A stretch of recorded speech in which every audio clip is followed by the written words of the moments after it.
So I am delighted tonight to introduce Dave Leatherman.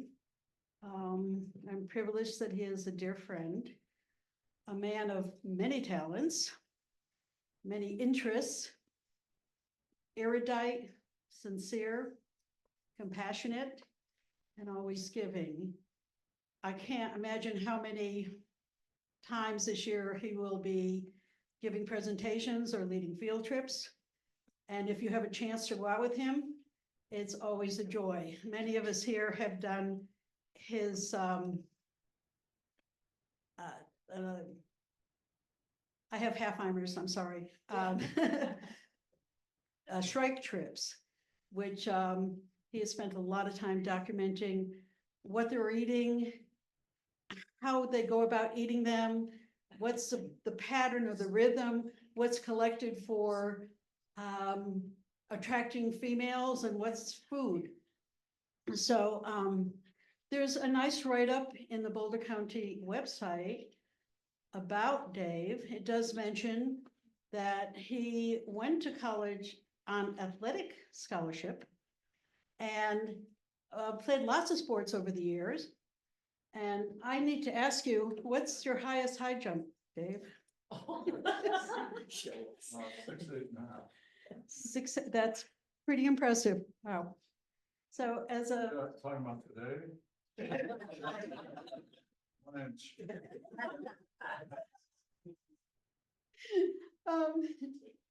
he is a painter, a watercolor painter, photographer, has written many articles for Colorado Birds under the title What Birds Eat.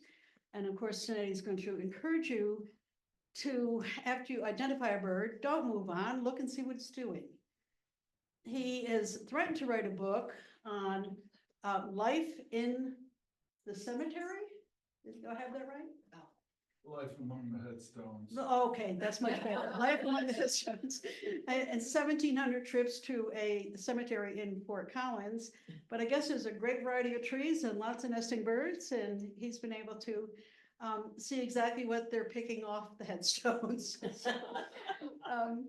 It is my pleasure to turn this program over to Dave, and thank you so very much for coming tonight.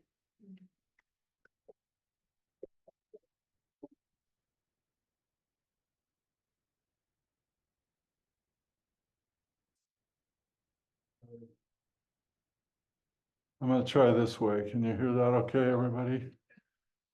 So it's great to be back in front of a live audience, and I have a allergic to Zoom. BFO still does it by Zoom, and I keep coming up with excuses why I can't talk to them. Yes. We want to make sure we have time for questions at the end, please. Okay, well, you know me. That's why I interrupted. Fat chance. So we'll jump right into this. So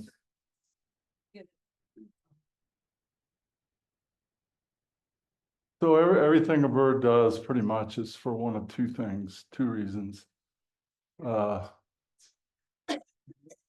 Sex, look at it, or female, or food. So this is a roadrunner eating a Texas horned lizard, which is a threatened species. So has a crime been committed here? But this talk is about food. Can anybody name that bird? Peter, what's that bird?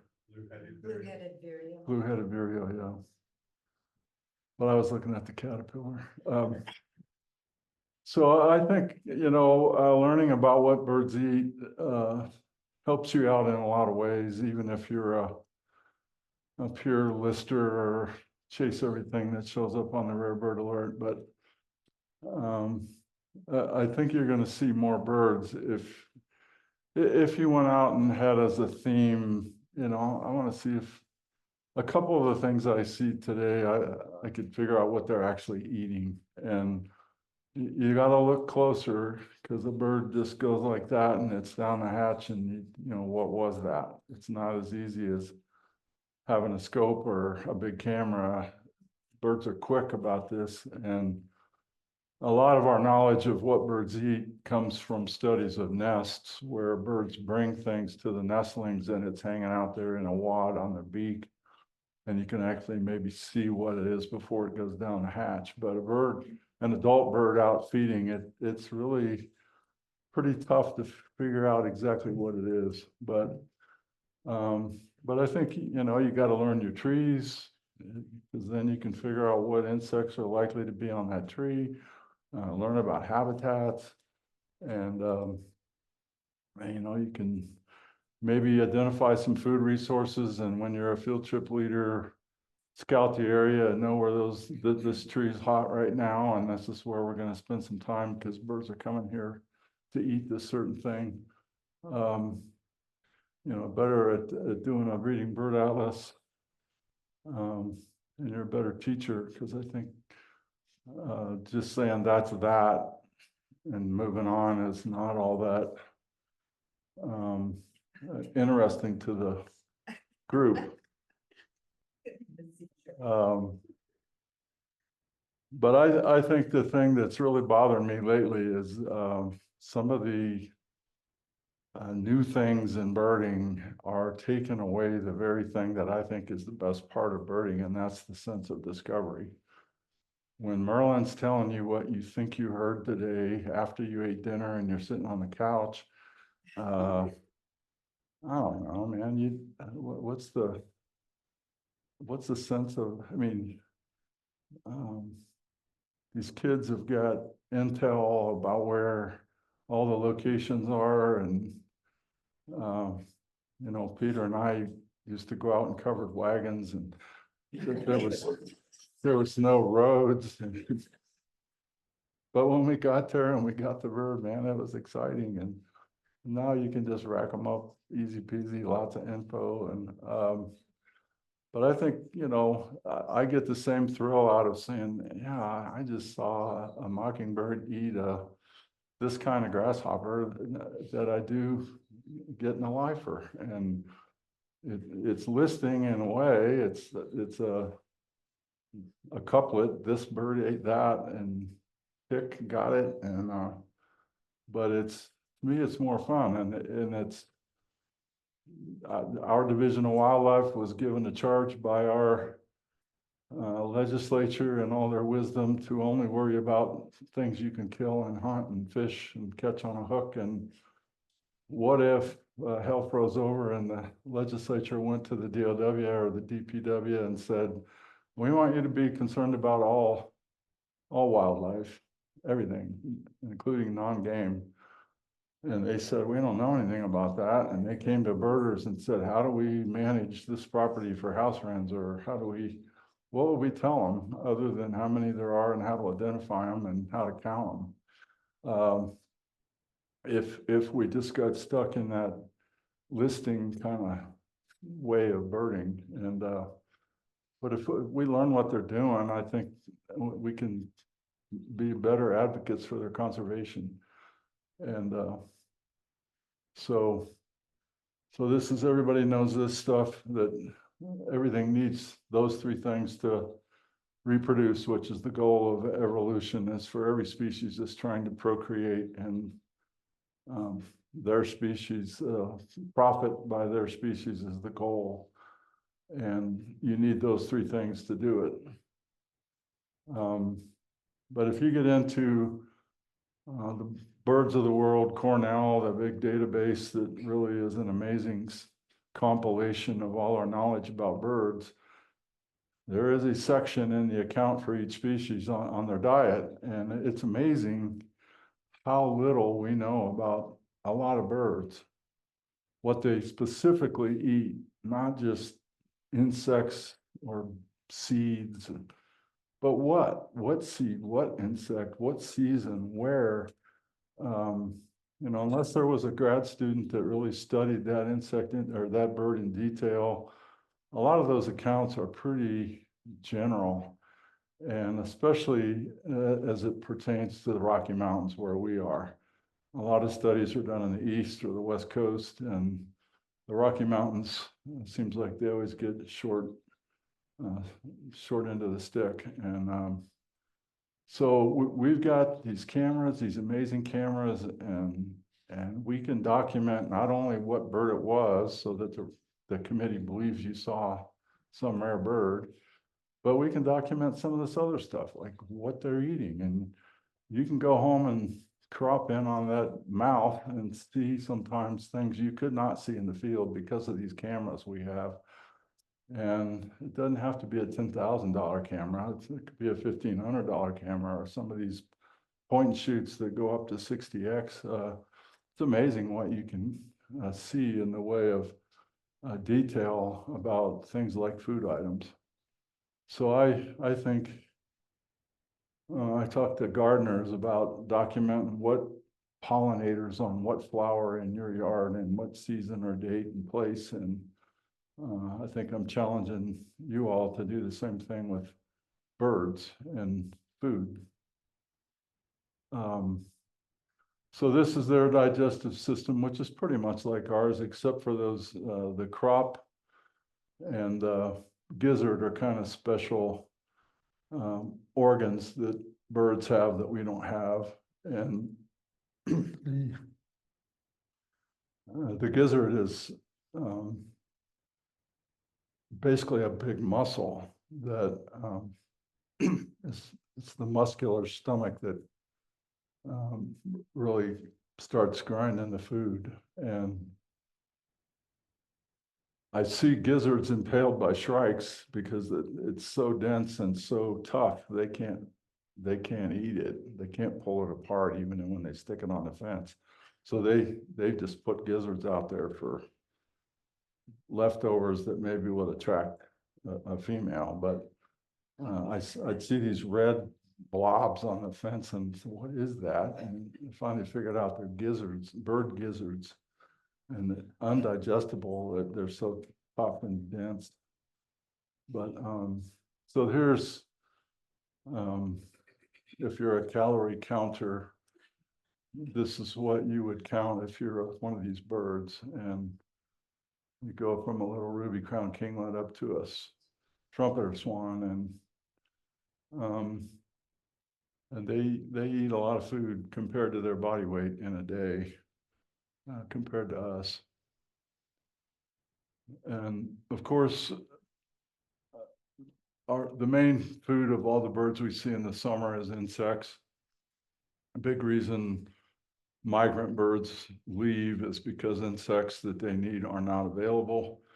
It's not that the winter's too cold for them. And if we see a certain species all year round, my guess is that their trick to do that is they're switching from mostly insects in the summer to seeds or fruit in the winter. And if they can't do that, they migrate. And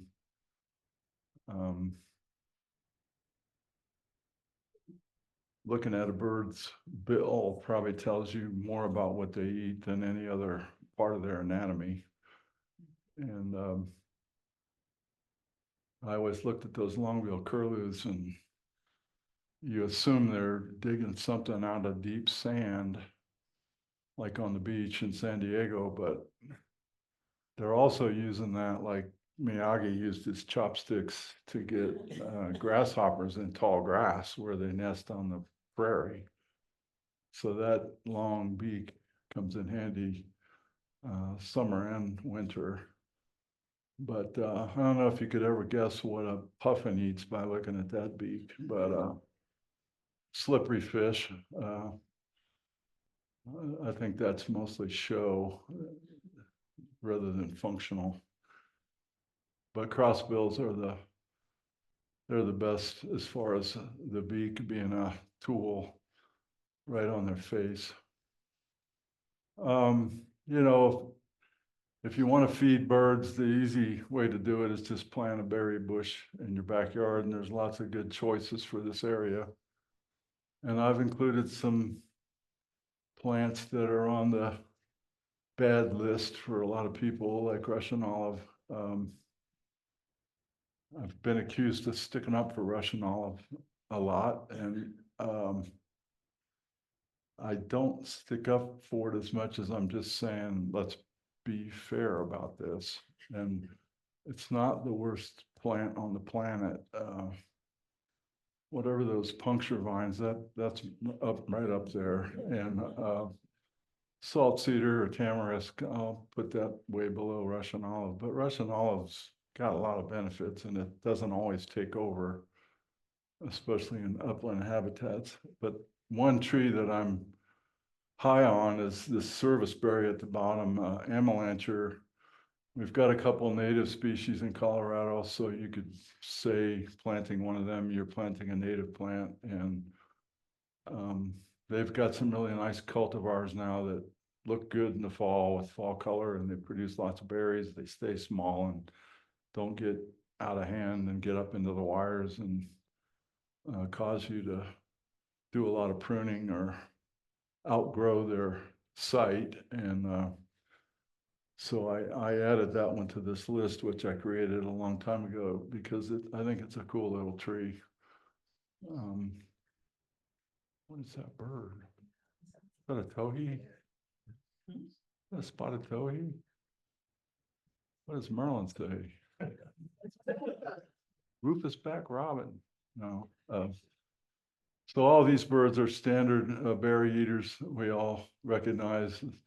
The solitaires come down the hill in the fall and find a female juniper tree in your neighborhood that has 30,000 berries on it, and they defend that just like a territory. It's a winter territory, and how they do that determination of how many seeds are there, I don't know, but they fight with themselves in the mirror of your car and over that one juniper tree that's got a ton of fruits on it.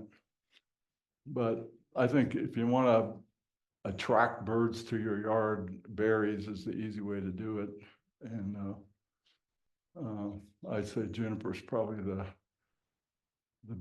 best thing in terms of they grow pretty much everywhere, and you just got to make sure you get a female, because that's one tree that only has fruit on the females. A lot of trees have male and female flowers on the same tree, and so you don't have to worry about it. But if you're planting a juniper, you want to make sure you got a female, if the nursery can tell you that. But there's a lot of birds that we consider primarily insectivores that eat a lot of fruit in migration. And the mimic thrushes, catbird and mockingbird and brown thrasher, the big flycatchers, Myarchus flycatchers, and vireos eat a lot of fruit in migration. And it makes sense when you think about it. I mean, they got a long ways to go, and they need energy to do it. And fruit is quick energy. It's a lot of sugar, and I've met a lot of people that are surprised. They tell me that, hey, I saw a great crested flycatcher eating a berry. Is that weird? I'm like, no, not really. If it's migration, they eat a lot of berries. So really, we say juniper berry, and it's not really a berry. It's a cone. And my botanist friend Dave Steingraber corrected me on that a long time ago, and I always try to point that out. But it's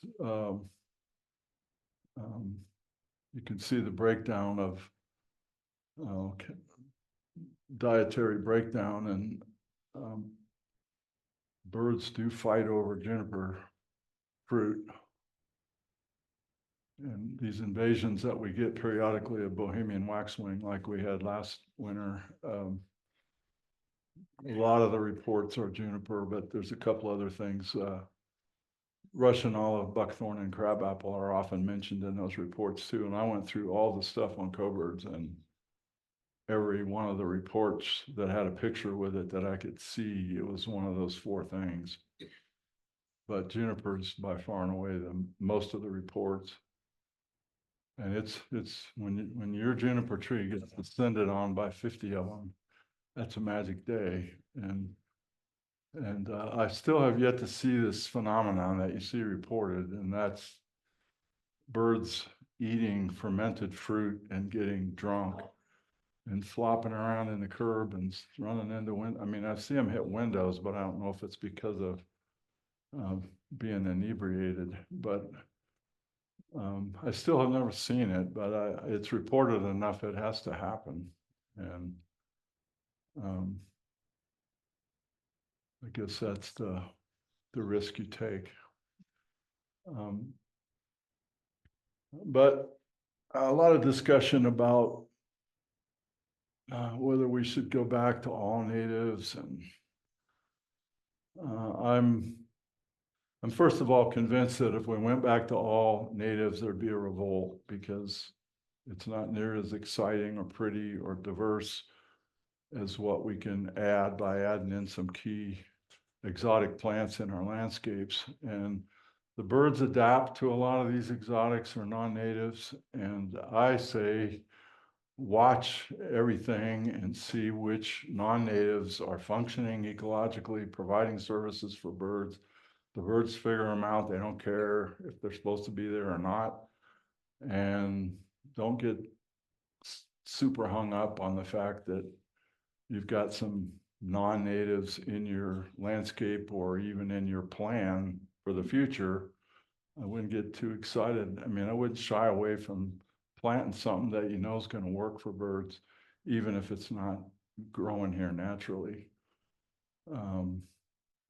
You know, plant natives when you can, but I just, an article that I wrote just came out in Birding magazine this current month, and I'm waiting for some purist to send me some powder in the mail, because I said some nice things about some of these non-native plants, and I actually said it once at the Denver Botanic Garden, and I expected to get a bunch of rocks thrown at me from the audience, and people started clapping like, yeah, finally somebody's saying the truth about some of these non-natives are okay. You know, they're not that different from what the birds adapt to. And so here's a prothonotary warbler in November of all times of the year down in a Denver dog park with dogs off leash running all around, and it's perfectly happy eating these buckthorn berries from a non-native Rhamnus cathartica. And I've seen a lot of birds eating Rhamnus cathartica, and I always thought that cathartica meant it gave birds a problem. But they don't develop diarrhea from eating these berries. It's mammals that eat those berries that have a digestive problem, and it's cathartic. But I do sort of think this tree every time I go out and I see a Russian olive, I check it, because I've seen a lot of great birds in Russian olive, and the fruit is mostly the source of attraction, but it has a few insects. I mean, the knock against Russian olive, besides it taking over riparian areas and displacing willow and cottonwood, was that it didn't support any insects. But the few insects that it does support are highly eaten by birds, and mainly an aphid that it has. And I've seen some amazing stuff, including a first state record in Russian olive. And so I don't ignore them when I go out. Here's a cardinal down in Lamar eating one. And at the recent CFO convention, I'd say 2/3 of the people that went there, their number one hope when they were at the convention was to see a cardinal.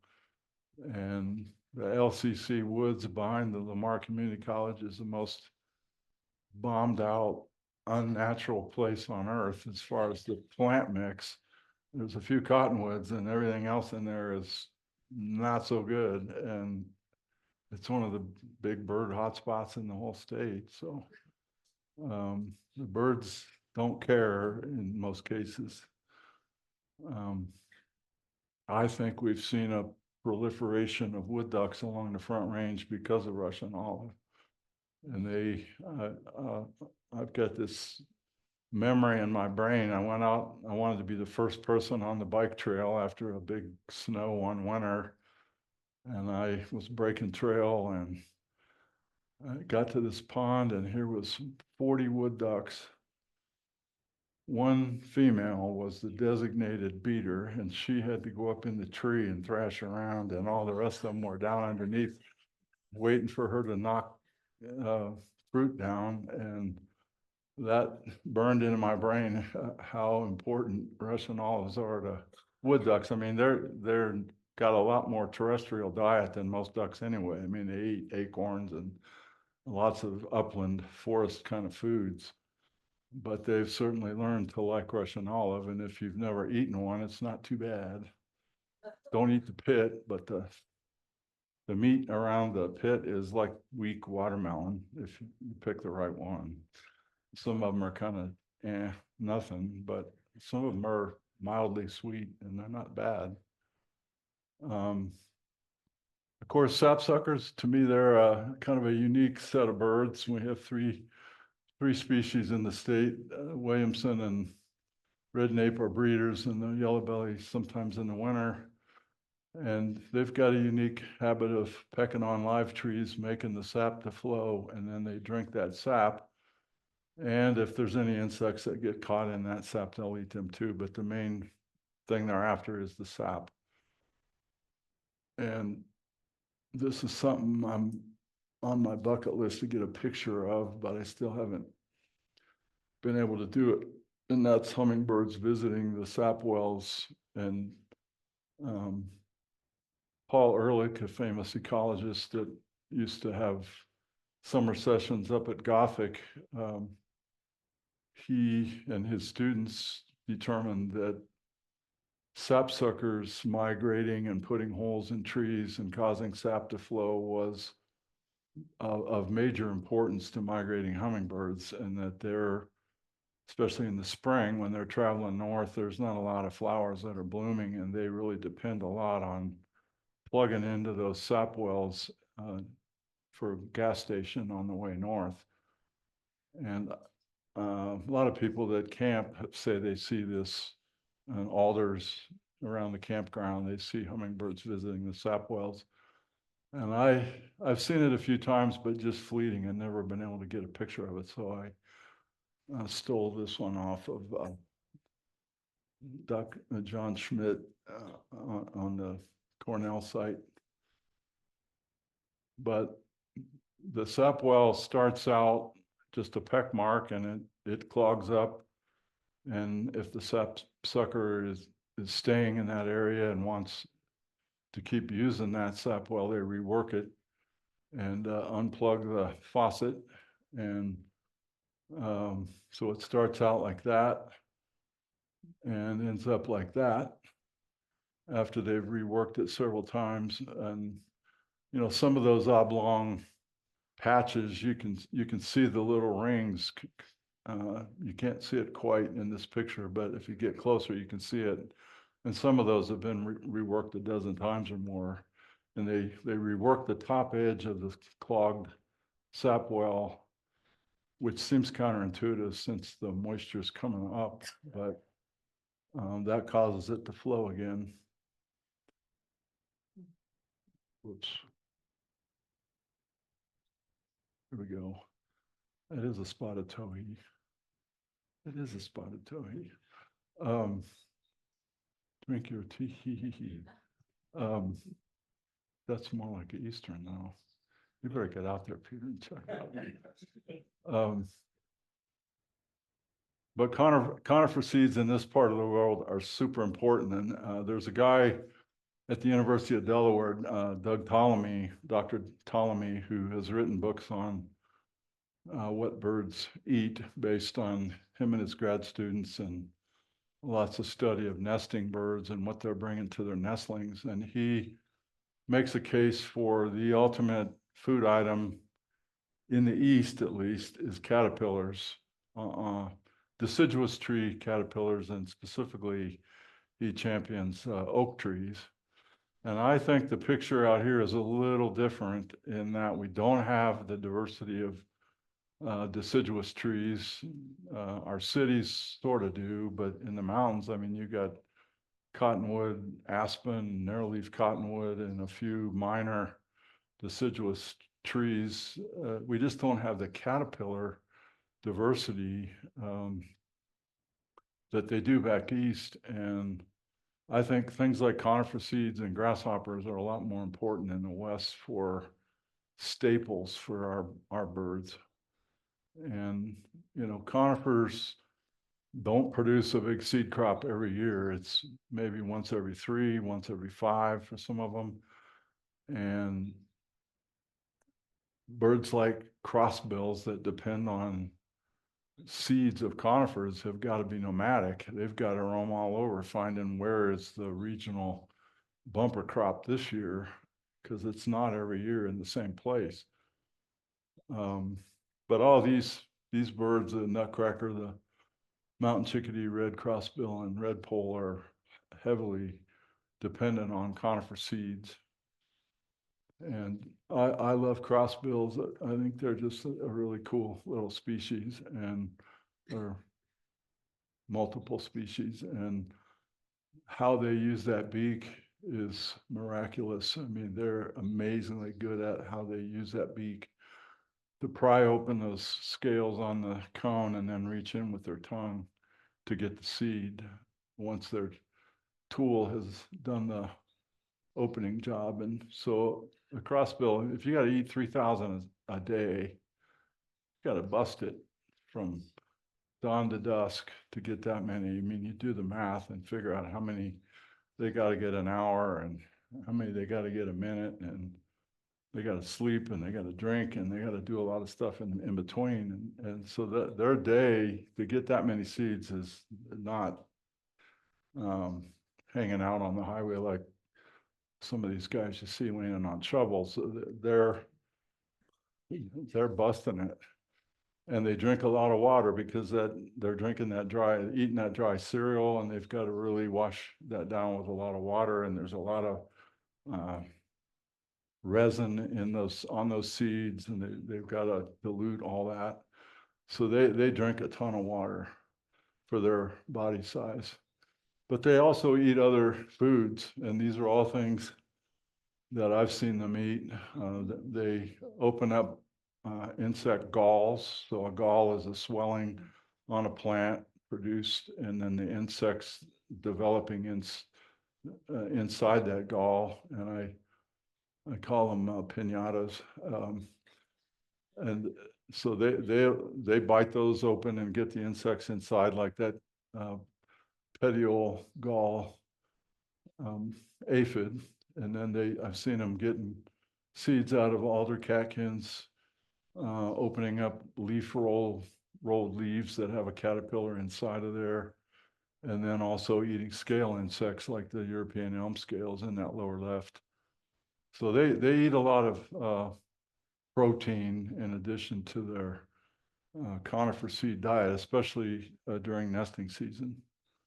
And I've seen them getting those scales, the female, and then regurgitating that into the mouth of a fledgling, and then go over and get more scales, and then go right over to the young that's sitting there patiently and just barfing right in his mouth. And there you go. Scale slurry. Have at it, boy. What's going on here? Oop. So this is one lepidopteran that I think is a major food for the mountain birds, and that's the western spruce budworm, just like the eastern budworm is a major food for the eastern Canada and northeastern US conifer forests, and budworms can be epidemic over millions of acres in the West. And there's some famous studies that show how cycles of evening grosbeaks are tied right to these uprisings of these budworm, especially the eastern budworm. But we haven't seen a big population of western spruce budworm in this part of the world in a long time, and we're due for one. And I think when we do, it'll be interesting to see if we all of a sudden start seeing evening grosbeaks everywhere, but I think we will. But this was interesting, what I saw this crossbill do. So budworm is named for the fact that the eggs are laid, the tiny, tiny little larvae bore into a bud before it opens up in the spring. That's why they're called budworms. And then as the leaves inside that bud expand, it pushes the cap that's on the bud off, and then the foliage, the new growth, the new shoot expands. Well, the infested buds don't have as much foliage in there to grow and push that cap off because the budworm has eaten some of that developing foliage. So the cap is retained longer on infested buds than uninfested buds. And this crossbill knew that. And he would go and find the ones like, so these three right here are these shoots, the cap got pushed off and there are no budworms in those. This one, the cap's still there because there's not as much foliage in there to push off that cap because that little budworm's in there eating it. So, and he knows that. So he would pull the cap off, and I don't know what this thing, why is it? He pulled the cap off and there's the worm down in there on just the ones that had the caps retained. And I watched him, he didn't have any interest in the ones where the cap wasn't present. And he'd pull those off and get the worm out of there every time. It was really cool. And I was late for a field trip because of it. I'm supposed to talk to these people about food stuff, and I got retained by a bird eating stuff in the parking lot of my motel. But it was cool to take the group back there and see this. But a lot of times you'll see birds, water birds diving in fresh water and coming up with like a mouthful of salad. They look like they got a big wad of green stuff like these coots. And the plants, there's that's a genus. Potamogeton and Stuckenia is also, they're all collectively called pondweeds. And that's what they're after, is that pondweed. And then I discovered one place I was looking at in Loveland where there was a lot of birds eating the pondweed. I'd see some of these diving ducks, like redheads, were going down in there too, but not coming up with a big wad of greenery. And I got to talking to my friend up there who runs, he actually has a business where he grows fish and things that he sells to outfits that are using those fish as detectors of pollution. And one of the things that he also grows are these little amphipods called hyalella or scuds. And he said, you get them out of pondweed. Like he goes and collects pondweed, and these little amphipods are living in the pondweed. And I think we figured out that some of those diving ducks were going down and getting those that were associated with, and probably the coots and some of these other birds, when they were thrashing around getting a wad of it, it probably caused some of the scuds to flee from their vegetation, and that's why the redheads were going in there with them. And so the article that I write in Colorado Birds, the last one was about hummingbirds, and obviously flowers and nectar in flowers is super important to hummingbirds and a few other groups of birds, orioles, but mostly hummingbirds. And I guess I would just refer you to that article because I went on way too long about it in the article and spent way too much time. It's got 4 pages of references, but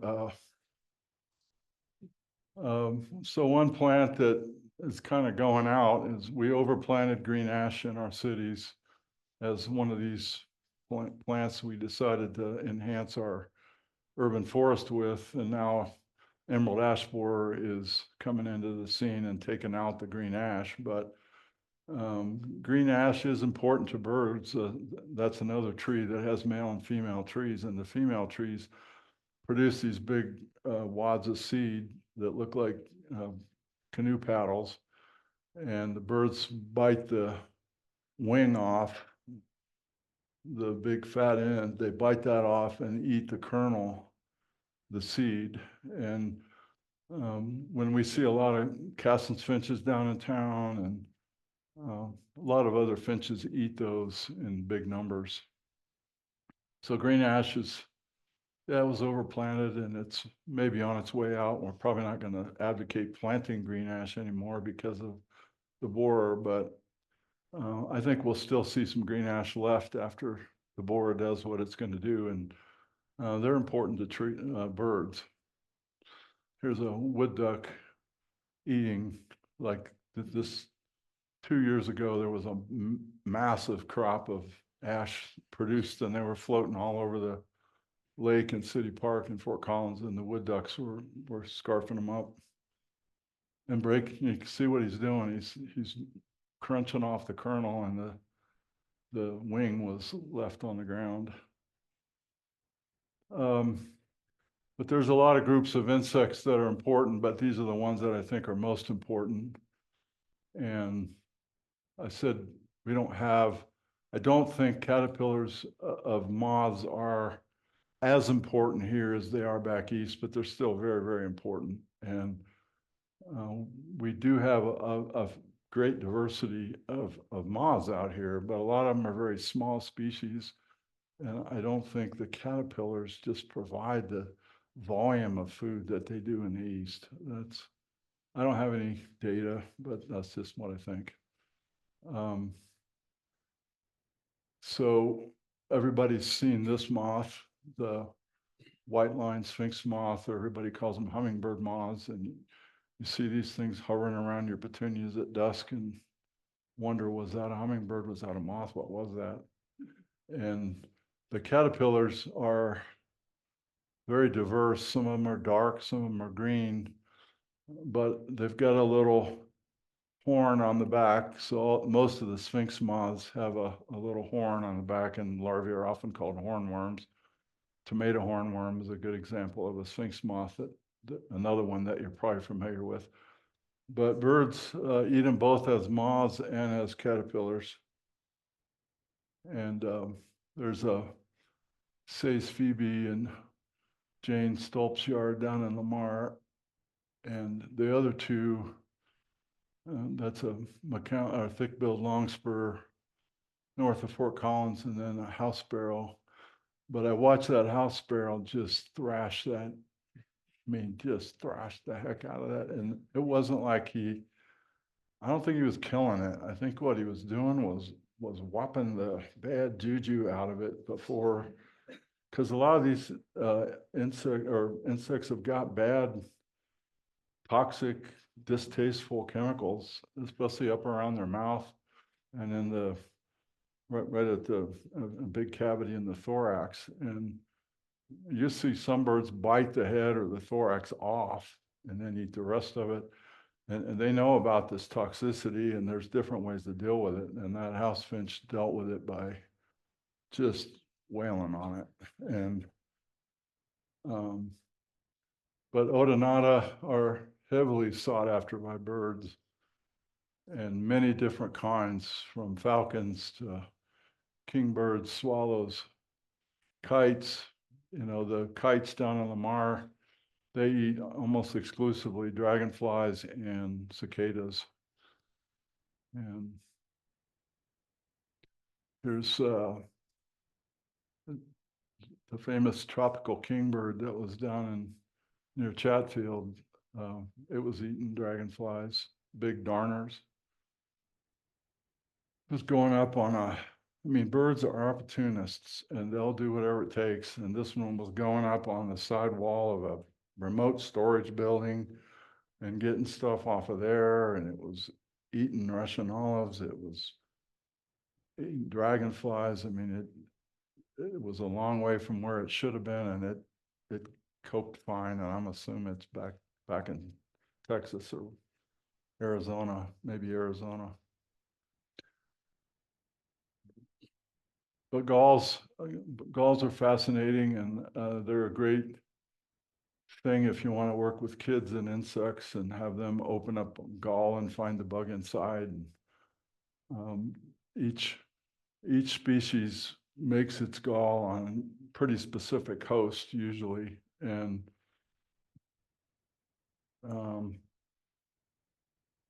they're all, pretty much all these are sought after by birds. You know, I always talk about the hackberry galls, and I think this is a staple of Colorado birds. And this picture shows two kinds, nipple galls and blister galls. And the nipple galls are bigger and stick out a little higher profile, and the blister galls are pretty much what they say, like just like a blister area on the leaf. And these form in the summer. The creatures, the nymphs that are inside of there are developing, and the galls get bigger. Spring and fall is when the adults that make these are coming to the gall in the spring to lay eggs. They're coming to the tree in the spring to lay eggs on the buds. The eggs hatch and the little nymphs get in the bud and then form those galls on the leaves. Galls form over the summer, and then in the fall, the developed individuals are adults and they leave the galls. So spring and fall, birds are keying in on hackberry, a major food for migrant birds. And I'm always telling people to check hackberries and migration for warblers, because that's where I see a lot of good ones. And in the winter, like they leave the galls and they go into the bark to overwinter. And in the winter, creepers and downy woodpeckers and a lot of nuthatches get them out of the bark. So they're good in 3 seasons. They don't provide much food for summer birds because the birds are waiting for them to get bigger and ripen. But this is one of those nipple galls broken off and turned upside down, and you can see the little psyllid, P-S-Y-L-L-I-D. It's a great Scrabble word. The P is silent, so psyllid. The little psyllid's developing in that nipple gall, and you can see his little orange wing pads starting to form, and his little eyeballs up in the front there. And so this is pretty complicated, but here's where a few birds do eat them in the summer, and squirrels will bite them off in late summer, and house finches will bite them off. And that's what a predated leaf looks like, with 5 nipple galls that got bitten off, and they're eating the gall and the maker, the nymph. But if they get past this, this goes to this, and you see on the underside of that leaf, you would see these little holes. So on the other side of the leaf is a nipple there, and another one there and there. And there's a little skin, a little pupal skin. So here's the little freshly emerged psyllid. He pumps up his wings and he looks like that. A couple days later, it gets dark and he looks like that.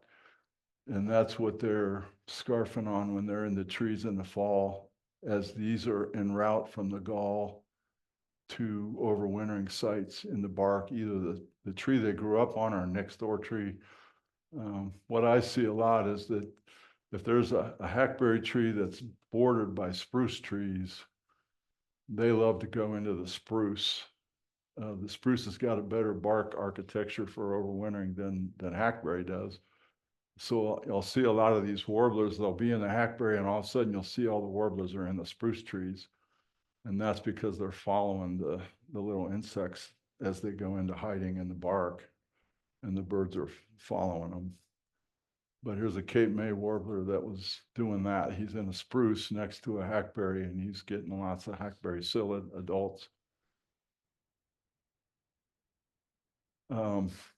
Another major staple in this part of the world are these midges.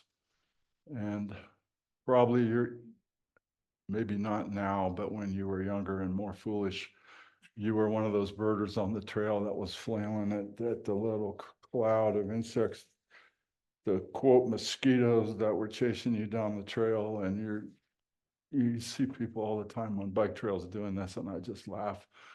They're not mosquitoes. They won't bite you. They're not doing anything. Just walk and talk. Just just ignore them. The birds will get them. And every place that's got open water has got midges, whether it's the middle of the winter, middle of the summer. Midges are there, and midges are highly sought after by a whole range of birds. And when you see grebes out on the lake just nitpicking around as they swim along and they get something here and get something there, or teal, or a lot of birds out on the water, if they're just gently picking stuff off the water as they swim slowly, that's midges that are emerging from, they're aquatic, the larvae are aquatic, and they're transforming, they come to the surface and the flying adult comes out of the water. And so when they come to the surface, that's when these birds are getting them. And, Bonaparte's gull out on the lake, and you'll just see it flying along and then just gently dip its beak down and just touch the water. Like my girlfriend, Janelle, she touches a cell phone just like that. She goes, and that's the way Bonaparte's gulls get midges. Up in the research sanctuary up in Estes Park, there's an amazing number of warblers that show up in that little dumb refuge sanctuary thing. And I think it's because of midges that are coming out of Lake Estes and are all over the floor of that little conifer forest and at the edge of the lake. And this golden wing warbler was doing that a couple summer or springs ago. And it was all midges. And we have lots of species of midges. You can maybe find a half dozen species in that Matthews Research Sanctuary. And they're all edible and all great. And here is a Pomeranian Jaeger of all birds, big badass Pomeranian Jaeger that chases gulls down and he makes them give up their fish. He's nitpicking midges off the fishing pier at Windsor Lake because the gulls had the audacity to sleep and not let him hassle them, like they wouldn't go out and catch fish that he could rob them. So while he's waiting for them to wake up and get fish, he's nitpicking midges off the fishing pier. I mean, one of the biggest predator type birds there is, you see them pictures in Alaska, and they're getting lemmings, and they're pretty ferocious birds, but he was making do with midges until he got something better. I spent my career in the State Forest Service mostly dealing with the mountain pine beetle, a bark beetle, and bark beetles and the wood boring beetles that follow them after they kill a tree. Then there's a lot of wood boring beetles that come into those dead trees. And these are used by a lot of birds. They're a special set of birds, mostly woodpeckers, but that's what the mountain pine beetle was doing back in 2006 up in Grand Lake. It was killing a lot of trees. And if you're a hairy woodpecker looking at that, you go, wow, I got a million places to live. I got a lot of food. Life is good. It's the best times. And you tell your grandkids about 2006 in Grand Lake, you should have been there. life was better back then. But under the bark of those trees, they make this interesting gallery pattern, and the little larvae that are right here and here and here and here and down there, that's what they're after when the woodpeckers are tearing into these trees, and they're under the bark. So you got to have a special chisel on your face to get to them, and woodpeckers do, and they don't get a headache somehow, and they get them. And this is an example of a tree that's being heavily predated by woodpeckers to get at the bark beetles under the bark, and maybe some of the wood boring beetles that follow the bark beetles. And here's a picture from Boulder of downy woodpeckers that are trying to get at the emerald ash borers down by Chautauqua. And so, you know, here's a new food item showed up on the menu, and didn't take long for downy woodpeckers to figure it out. They're not going to stop the emerald ash borer. They're not going to be a control, but they'll definitely they'll regulate the population somewhat. It doesn't take birds long when something new shows up for them to take advantage of it. Here's a hairy woodpecker with one of those wood boring beetles, the big longhorn borers like you see with the real long antennae. That's a pine sawyer beetle, monocamus, and that's the larva of that beetle. And it's a good T-bone for a woodpecker, and they bring them to their babies. Have this, darling. But defoliators, you know, this arms race out there where insects are trying to avoid being eaten. Some of the caterpillars have figured out different tricks. I'll hide, but I'll get inside the leaf, the upper and lower leaf, and I'll tunnel around, and I'll be very camouflaged. I'll have hair and spines. I'll have bad taste and aposematic coloration. I'll roll leaves, or I'll fold them over, or I'll tie two of them together. I'll live in a tent with a bunch of silk that makes goo all over your beak. You know, they have a lot of different ways that they're trying to get away from bird predation. And the birds are figuring it out, how to get around all these things. But when I was in Lamar this past month, early this month, the thing that birds were eating was this European elm flea weevil, which is a leaf miner. So it's making a little mine. So in this picture here, all those dark spots is a mine at the tip of a leaf. So this area right here is the mined out area. There's a larva inside of there between the upper and lower layer of the leaf. The larval weevil is in there. And the birds know it. They were keying in on those dark areas, and warblers were pulling the larvae out with their little needle beak, and finches and grosbeaks were just glomming onto the whole area and getting salad and the crouton and all in one bite. And so there's one of these leaf mines, and you can see right there, that right there holding it up to the light is the larval weevil. And so if you're a bird, you just come up and put your beak right there and just like a hole punch, just chomp that triangle out, and you got a larva and some vegetables. And so these were what I dug out of leaf mines, those brown leaf mines, one per leaf mine. And then these holes here are made by the adult weevil. So if they make it past bird predation to the adult stage, that's the little weevil with a long little snout. And they come back and feed, and they make these little holes here. And they're eaten too by birds, but I think the big attraction are the larvae in the mines in the spring. I saw all those birds eating them in Lamar.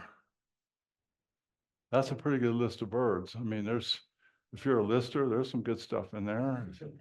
If you're just like everything, that's a cool set of birds. I mean, cardinals and blue-winged warblers, and prothonotary warbler, rose-breasted grosbeak. They were all eating that thing. So that was in Siberian elm, which ain't native, European elm flea weevil, which isn't native. Birds did not care. 30 species didn't care. And they were relying on that as their ticket to the next place on the journey. And there's a Tennessee warbler pecking right into the brown area. There's a prothonotary surrounded by which one do I get? Choices. So I didn't have this in the original show, but I had to put it in here. 2 days ago, I get called by this guy in Fort Collins that's been landscaping his little community with good plants and stuff. And he says there's waxwings and grosbeaks in this flowering oak tree. And I went over there and they were getting these scale insects. So that's that little ball, that little round thing is what they call a soft scale or a tortoise scale type. And Boulder is the best place in the state for this pin oak Kermes is what that's called, our Kermes scale. And that insect in combination with a bacteria forms this disease, I guess you call it, or drippy blight of oak. And Boulder is the best place in the state to have it. Well, I didn't know birds eat these things that much, but man, the rose-breasted grosbeaks were going crazy on them, and there was about 20 cedar waxwings. There was 2 black-headed grosbeaks. Who knows what hit that tree? And they're so cryptic. I mean, you have a hard time telling that from a bud. Those little balls are all scales. And he was just biting them right off and eating them. So I had to show this.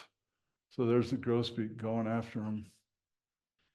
And, you know, we thought maybe it was eating the flowers at first when he sent me a picture. And I said, I don't know, there's something else going on there. And I went over and it was those scales, this Kermes scales. Okay, so millers, everybody probably doesn't like millers. They probably drive your cat nuts. They probably have caused car wrecks, but they are eaten by birds as millers, and they are eaten by birds as larvae when they're called cutworms.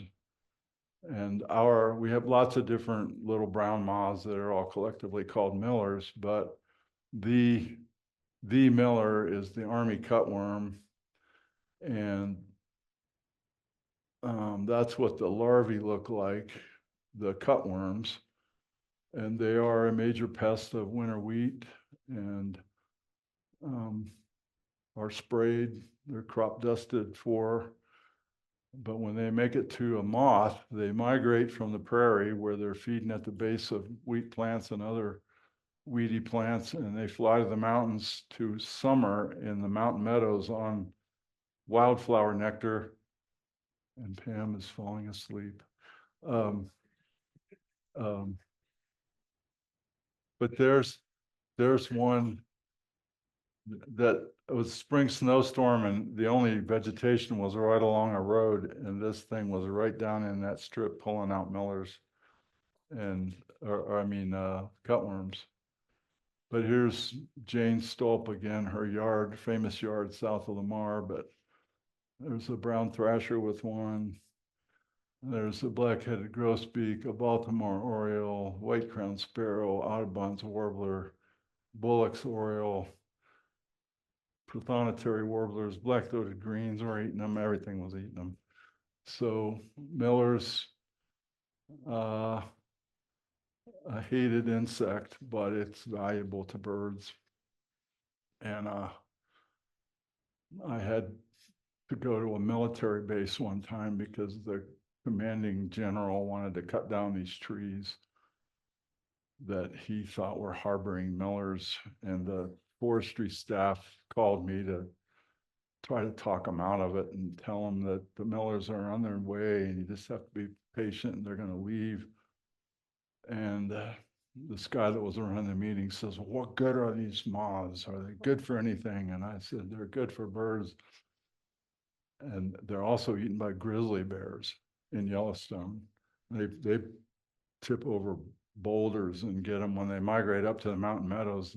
The bears eat them when they get to the mountains. And as soon as I said grizzly bear, big macho grizzly bear, military grizzly bear, okay, if grizzly bears eat them, they're okay. And they didn't cut the trees down, so that's great.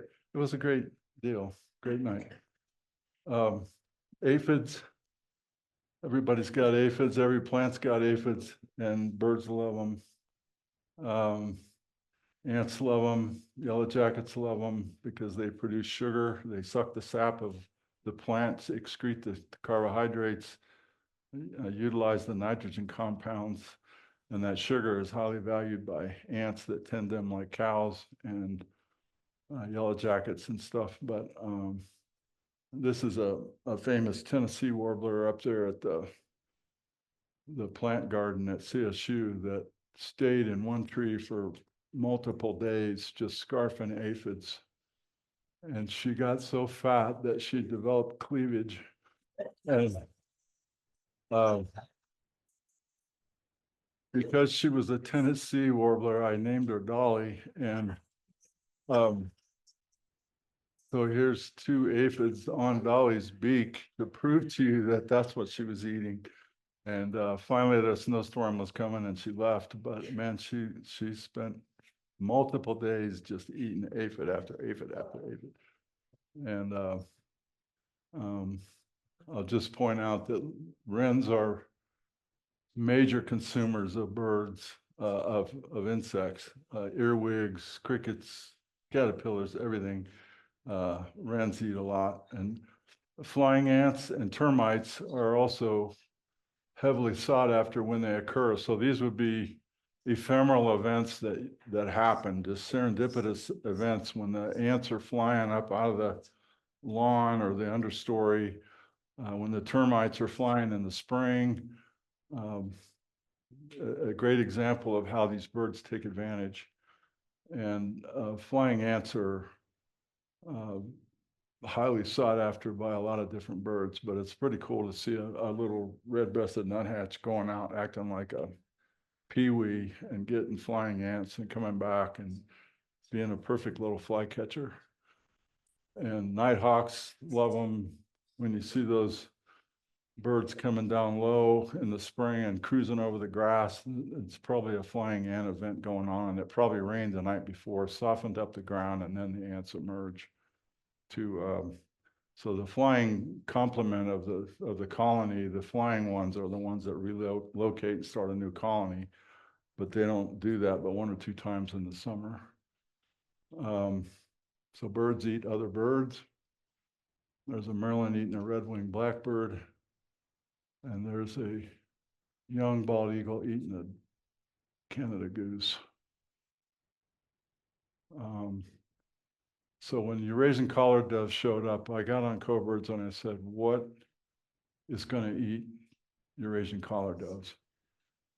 They're eating milo in this picture in somebody's field and probably causing a little bit of economic loss there. But what's going to eat the collared dove? That's a new entree on the menu for predators. And the winners are great horned owls and Cooper's hawks. And I think we got a lot more Cooper's hawks in the city than we used to have. And I think maybe collared dove is part of the reason for that. So I'm not going to talk about shrikes a whole lot, but I got to mention them. And they're my favorite bird right now. Love the one you're with. So they stick things on thorns, jam them in branch crotches. That's before barbed wire came along. Barbed wire came along in 1873. And now the whole world came their way and they've got a lot of options for where to stick things. And now barbed wire is their site of choice for impaling their prey. They stick things for two reasons: to store their food like a fork and hold it while their hawk-like beak and their wimpy feet, they got a problem, so they decided they need to figure out some way to hold their food. That's where the impaling came in.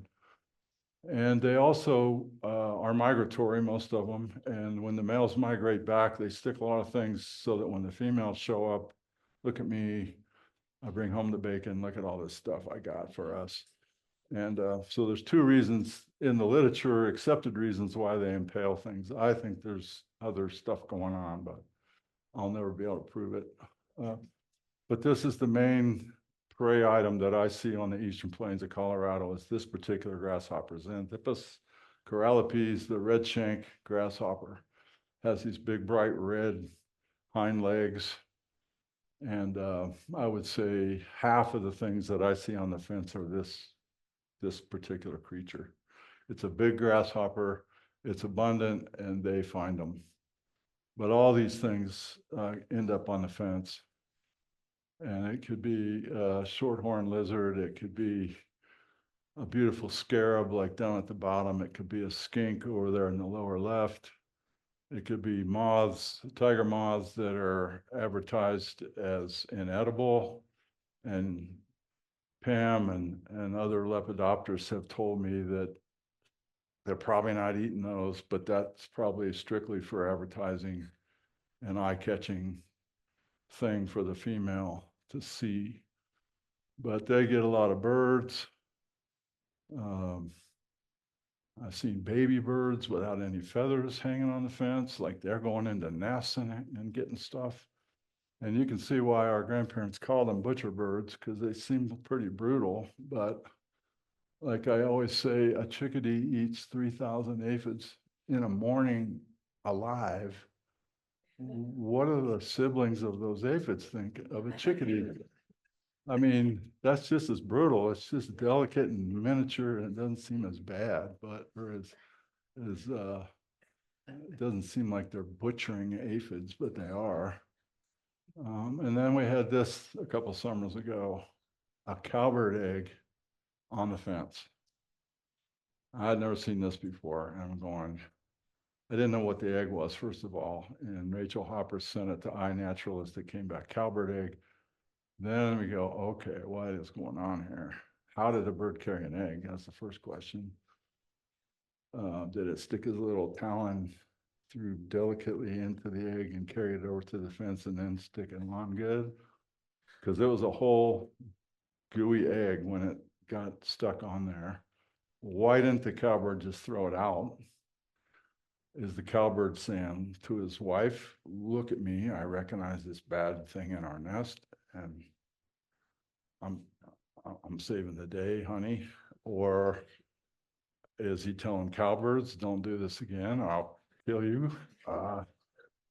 Is he telling other birds, warning them cowbirds are in the neighborhood? What is going on here? But he could have just thrown it out, and he didn't.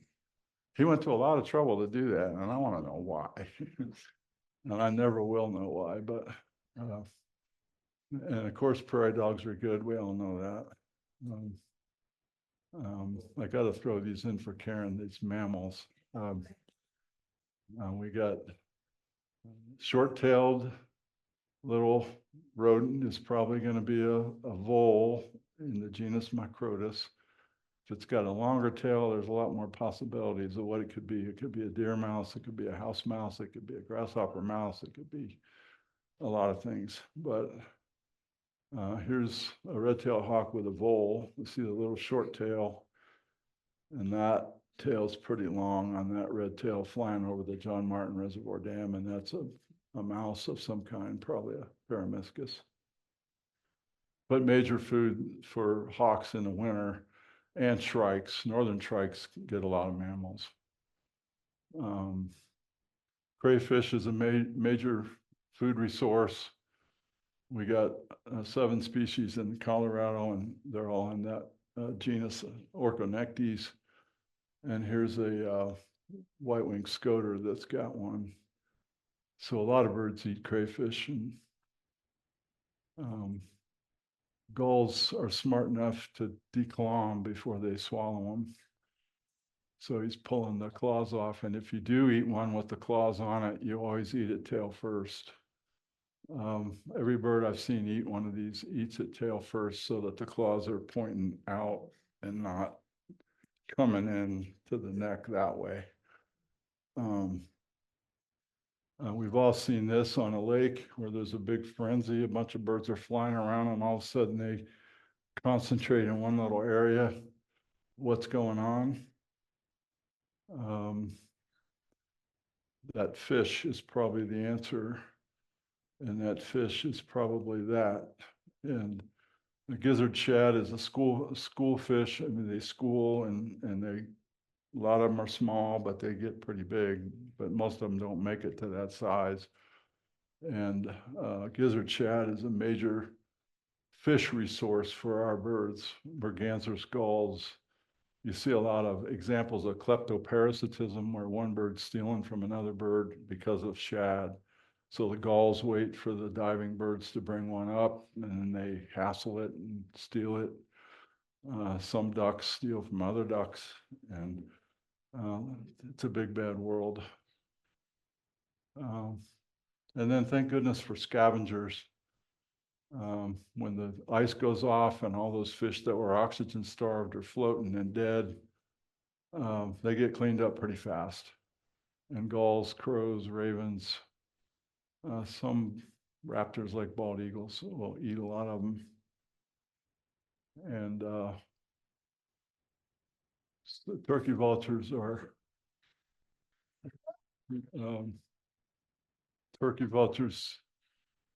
thank goodness for turkey vultures. That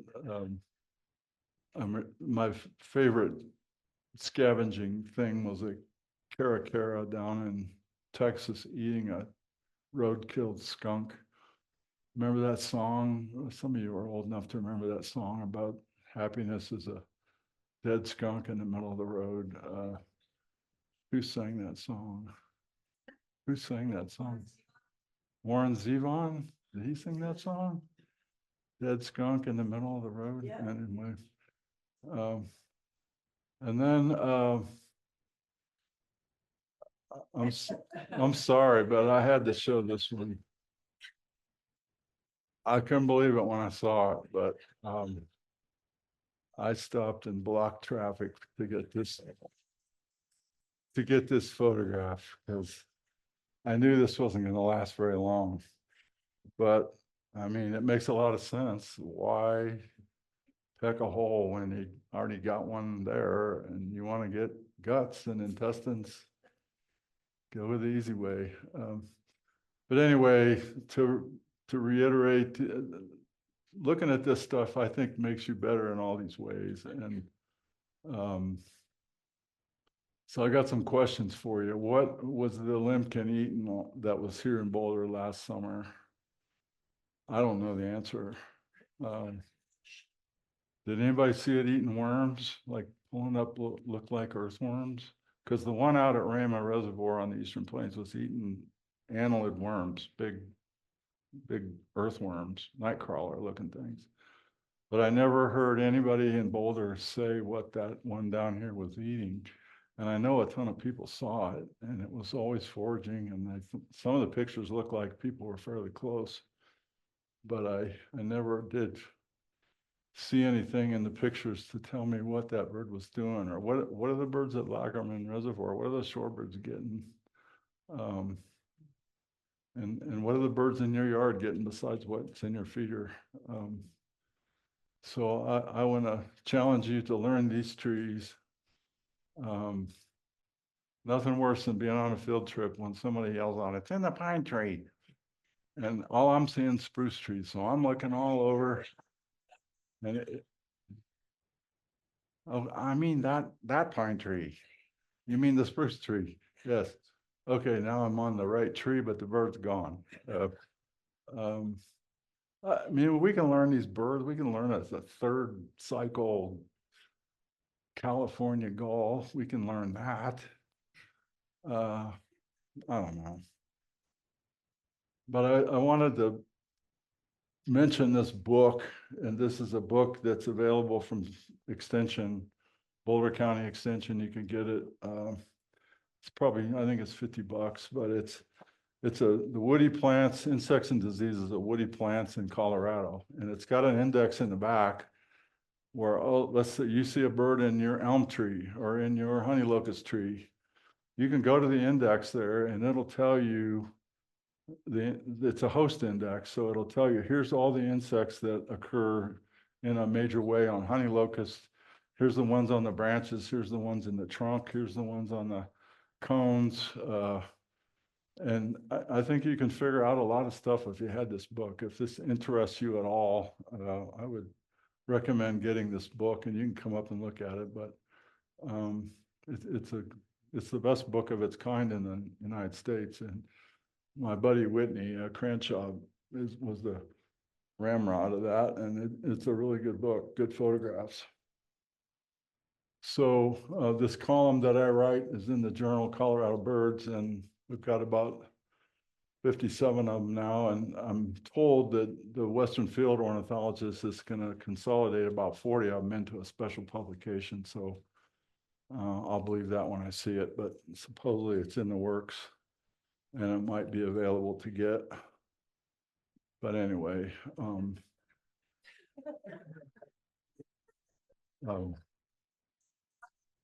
so anyway, thank you.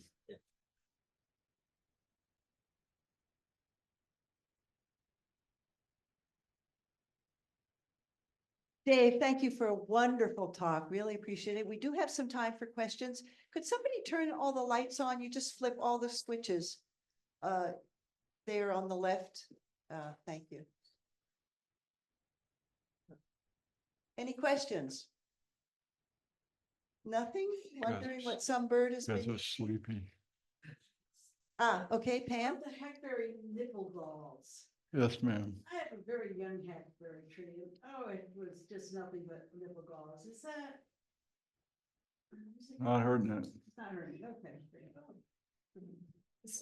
They're just interesting blemish. Way more interesting than just a regular old plain leaf. The only thing I've ever heard about those that maybe I could see. So one, if the reason that people want to spray those is because they think it leads to something else, don't have to worry about that. Like, this isn't a little bump that ends up being cancer that kills the whole tree, or, you know, it's just a bump on the leaf. That's it.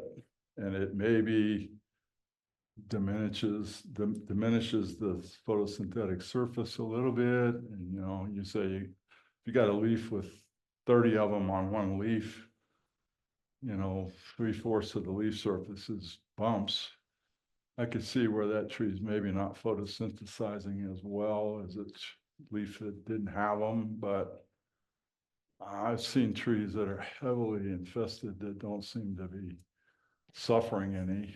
The only thing I've ever heard is that when the nymphs, or when the adults emerge from those galls, they fit through screen doors.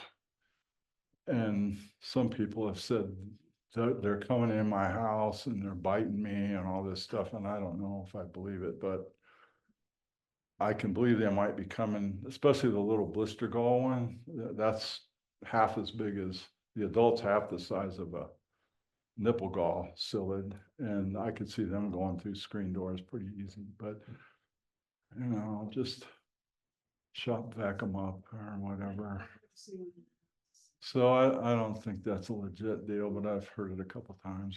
Kara, you had a question? Yeah, you had mentioned Douglas Talamy, and what I've understood from him is how important it is to do native, and I'm Right. not throwing rocks. Right.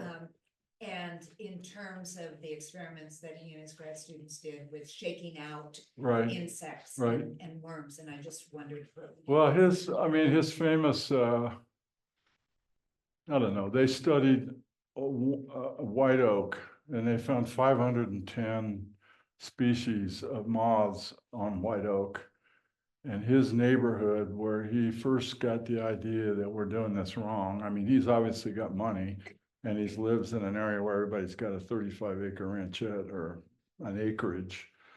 But he shows this picture of his neighborhood, and it's like a 10-acre area with a big house at one end of it and 6 little lollipop trees out in the middle of a sea of grass. And the 6 lollipop trees are all Bradford pear or Asian calorie pears. You know, and he says 510 kinds of moths on white oak, a native white oak. And we found 3 moths on Bradford pear. And yeah, Bradford pear is pretty in the spring, and it's got all these nice little white blooms. And they form a nice little, like a kid's picture book tree, little circle with a trunk, and they look nice, but they're not functional. And I totally agree with him. I'm saying figure out the non-natives that are functional and don't fret about the fact that they exist or that you might even plant some of them. If you know they're functional, the ones to go after are the non-functional ones. And what I see is our open space departments, cities, they get some money and the first thing they want to do is go eradicate Russian olive. You know, and they eradicate maybe 80% of them. They miss 20% of them. They have no money left over to plant, quote, better trees, let alone maintain them, establish them, get them going. And in 5 years, the 20% they missed is back up producing olives, because usually the missed trees are the little ones. Russian olive grows fast, and we didn't do anything really other than make a bunch of noise and dumb down the birds by a third during the operation. You know, I mean, if there's 50 birds in the area when it had Russian olives, and you go in and take them out, you're going to see 30. And I've seen it at Crow Valley Campground on the Pawnee. They got rid of all the Russian olives, and I don't see near the birds that I used to see out there. And they didn't do a damn thing, really, except check something off on their little do list. And it sounds good, eradicated Russian olive. They didn't eradicate them, but they said they did on the checklist. And you know, so I'm not saying if we're gonna go after them right, and that's get them all.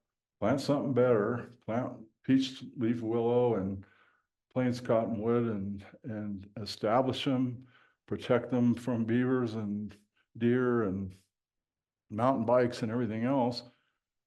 Otherwise, you know, get a life and go do something else with that money, because there's not that much discretionary income. And I just don't think Russian olive is the #1 choice for precious $100,000. And but I also think I'm right about it's a different mix of insects out here than it is back east. And I think caterpillars are super important in the east, and I think he's documented that, he and his students. But I think if we studied birds here, it would be a different mix of things. You know, maybe caterpillars are 75% of the diet of nestlings back there, and maybe here it's 55% or something different, and that seeds and grasshoppers and gall insects and some of the aphids are more important out here. Just because of the mix of our native trees probably is how that percentage got established. But we've planted, I mean, most of us are from the east, or a lot of us are transplants, and we want it to look like back east, and we planted the same set of trees they got back natively back there. We planted green ash and honey locust and maples and oak trees. And so I say the birds recognize that. The birds probably saw them back there, and maybe they're out here and recognize them. Oh, they're here too. And so the fact that a white oak is not native to Colorado doesn't mean you shouldn't plant it, or certainly not pull it out if you've got one. And but I would say tree of heaven, Asian pears, tamarisk.